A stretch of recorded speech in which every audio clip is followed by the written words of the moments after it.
Welcome back to Coach Factory. This week we are talking about objections. Now, when you are selling coaching, when you are in a sales call, one of those initial calls with a prospective client, you're going to hear objections. The important thing to remember, however, is that every objection that they have to coaching is really a fear that they have within themselves. It is a block. It is the thing that is stopping them from getting the outcome that they are after.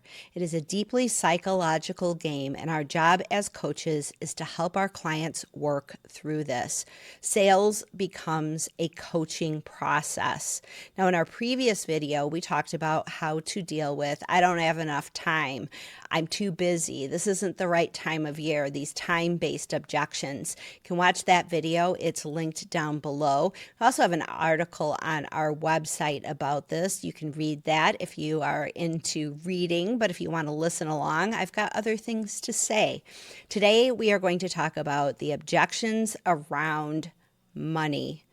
Money, money, money. People have a lot of fear and a lot of beliefs around money. And when you're talking to a prospective coaching client, these fears, these blocks, and these beliefs, these negative beliefs that hold them back from the things that they truly desire, start rearing their ugly head.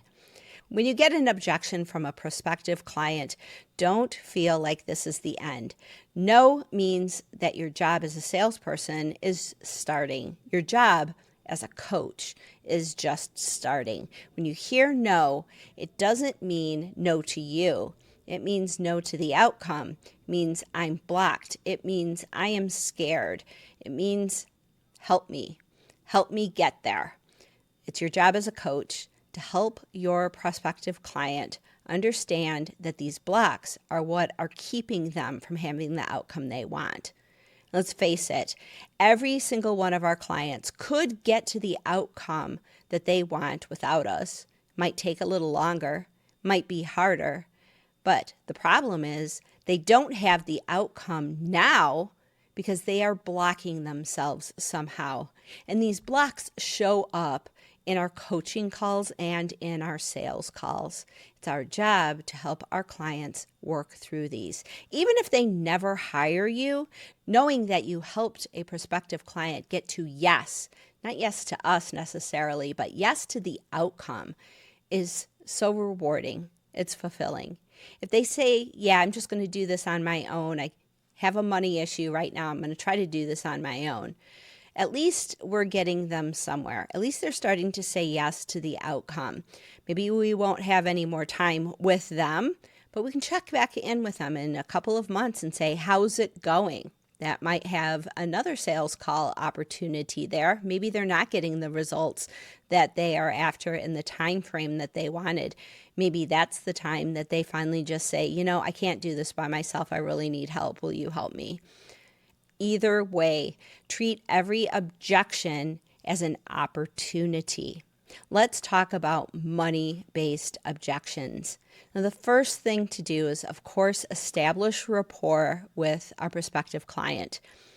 We have to agree with every objection. We have to put ourselves in our prospective customer's shoes. We have to say, I totally understand where you're coming from.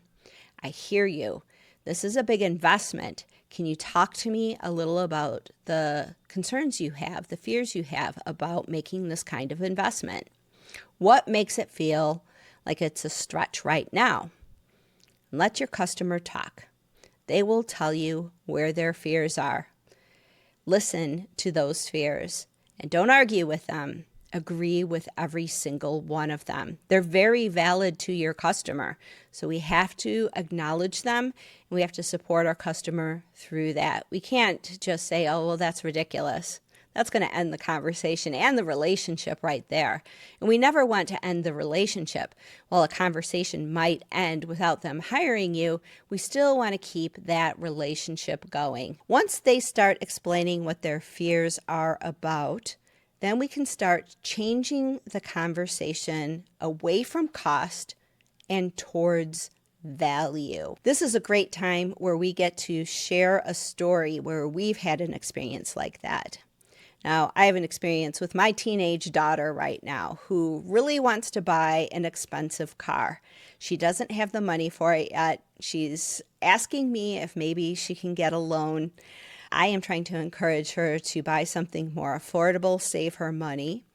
And so we've had a lot of conflict around this, but it's been a sales process where there's been some disagreements, but ultimately I have not argued with her about her desire to have the car that she wants.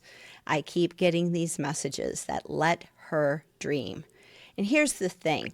I was talking to a friend of mine, telling them about this particular situation, and my friend said, I had the same thing going on with my daughter, but guess what? She saved up enough money for that car, and now that she has that car and she spent so much money on it, she takes care of it like nothing else. I was worried it would end up looking like her room, which, teenage daughters' rooms, disaster area. But because she spent so much money on it, she treats it like it is her baby. And that car is clean. She drives responsibly. It's actually turned out to be a really great thing. That car is valuable to that teenager. She spent more money on it. It wasn't something that was just cheap. So she is taking care of it like nothing before. So that which you value, you invest more of yourself into. You take care of it more. It has a greater impact on your life when you invest more money in it. Think about it. When you have a shirt that you bought at Walmart and you use it for working out and it gets a giant spill on it, what do you think? Well, at least it's the Walmart shirt. Even if you really like it, it's still just the Walmart shirt, right? But if you buy a $200 shirt from a fancy department store and you spill something on it, it's immediately to the laundry room and where's the stain remover? We got to take care of this shirt because it's so expensive. If something's expensive, you pay more attention, you're more committed to it, you invest more of yourself in it. The conversation about cost versus value. What do you value? Telling a story that's relatable, your own story. Use your own story of a time when something felt really expensive and out of reach for you, but you stretched yourself and it ended up being of incredible value to you. Those kinds of stories resonate. You're talking about the value that the coaching program is going to give your client, not the cost. Also, compare your coaching program to alternatives. Now, you might have a ton of knowledge as a coach, and you might be taking someone through a program that other coaches are charging way more money for. Maybe it's a program that other people go to school for 4 years and get a degree centered around the expertise that you have. Think about how expensive it is to go to college and spend 4 years of your life learning outdated information and spending how many dollars to go get this 4-year degree where you're getting it in 12 weeks, 6 months, and you're going to have better results. Think about the cost of trying to do this yourself, the mistakes you're going to make that you're going to learn from. They're going to be awesome. When you make a mistake, it solidifies knowledge in your brain. You never make that mistake again. But wouldn't you rather not make the mistake?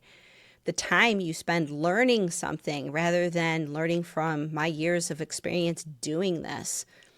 When you start talking about that kind of value, the investment that they make with you starts to be worth it. Also, emphasize those opportunity costs. If you're a business coach, for example, think about the opportunity cost of going 4 years and maybe getting the knowledge to change your business, or let's do it in 12 weeks and get you profitable by the end of 3 months. What opportunities are you missing out on by not doing this now? If you're a fitness coach, think about getting in shape over the course of a year and how many times you're going to fall off the wagon because you don't have accountability. Maybe you'll be healthy at the end of the year, or maybe you want to guarantee that in 12 weeks, your body's going to change and you're going to feel healthier, stronger, and have new habits that drive you into the future. Those types of opportunity costs are critically important.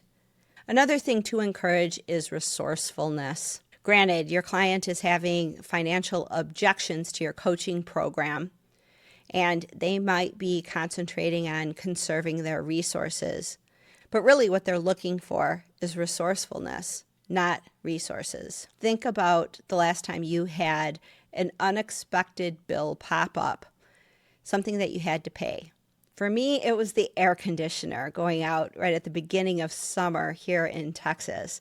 Wasn't expecting that to happen, but it happened, and I had to make do. I had to move money around. I had to not put extra money into savings for the month, and I had to make it happen because it was critically important. You do not want to be without air conditioning in Texas in June or July or August. So we want to emphasize resourcefulness without pressure. We don't want to make things difficult, but we have to really ascertain how critically important this transformation is for your client. Is this a nice to have or is this a must have? If it's a must have, they will find the resourcefulness to make it happen. Just like me with my air conditioner going out in June. I had to make it happen. There was just no way I can live without an air conditioner. It must happen. If they are showing a lack of resourcefulness, you have to question whether or not they really want this. Is it okay that you're wearing larger clothes throughout the rest of the year? Maybe that's okay to them. Maybe it's not that important to them. Maybe they don't fully understand the pain of staying where they are. If so, exploring that would be incredibly helpful. Then, the money really doesn't matter. People get resourceful when it does matter, when it's an air conditioner that possibly might go out. Those types of things have to be taken care of. If it's that important, if it's that critical to your prospective client, they will find resourcefulness to make sure they're going to be okay. They're going to find the resourcefulness to get the outcome that they're really after. Money objections are going to come up when we talk to prospective clients, especially if you are pricing your services in a way that really showcases the value that you bring to the table. People are going to balk at spending money for coaching. It's going to happen, but you have to realize that the objection is not really a no to you. It's really a cry for help. They need to understand the value of what they're getting. They have to understand the opportunity costs of not getting their outcome. They have to understand the risks of not making their transformation a priority. And you as a coach, it's your job to help them understand where they stand right now. Who knows? Maybe the future will be okay if they never change. But do they really want to find out what it looks like if things stay the same? Every decision, and not making a decision is a decision, has a ramification. There are outcomes to every decision that everyone makes. And it's our job as coaches to make sure that people are choosing themselves, that they are choosing the transformation that is going to give them what they deserve. And they, like everyone else, deserve to have a life of their dreams. They might not understand how that decision is impacting them, however. They might not understand that every objection they have is really an excuse that holds them back from the outcomes they desire. Maybe they need to desire those outcomes more. Either way, the job is up to you, coach. Can you help your client get there?